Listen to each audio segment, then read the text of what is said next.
Yun, magandang hapon mga idol. At welcome back ulit sa ating channel na to.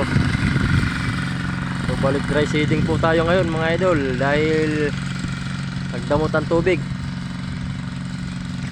Ito kami ngayon nagpipison sa 2 hektarya mga idol. Pinipison na namin. May sabog na yan. At natabunan na rin ng malaki yan na rotovator.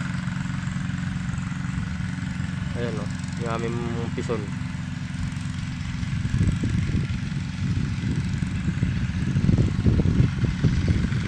Sinabugan kanina umaga, ngayon tinatabunan ng malaki para mapailalim yung palay. Ayun ang aming makinang pison para masiksik yung lupa, para sabay-sabay lumapat sa tumubo yung palay. Pagka napipison, sabay-sabay lumabas.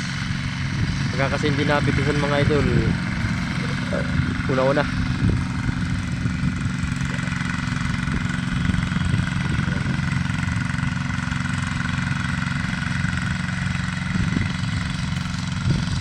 ali kaumpisa lang namin. Ayun yung taghalo namin oh. Ayun oh, nagtatabon niya ng palay. Bali nagtatabon na, sabay durog na yung inuulit para madurog pa yung mga tiningkal ng lupa. Ayun oh. Ayun. Sa kabila meron din mga idol, sabay-sabay dito nag dry seeding. Ayun yung kabila oh, nagpipison din. Ayun oh. Ayun. Natabunan ng puno ng aratilis.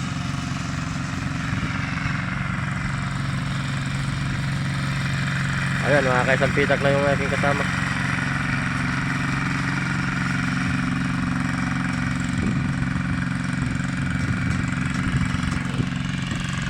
Tagal-tagal tayo din nakapag-upload mga idol sa YouTube.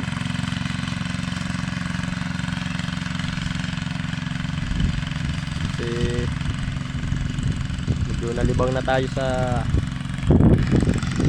Facebook.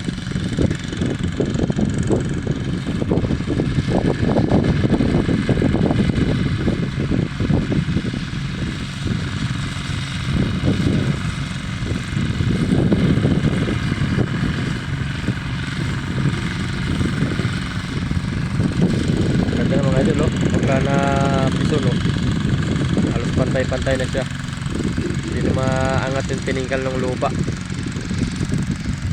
Yung kaiba nung napipison mga idol, ang ganda tingnan kaysa hindi napipison.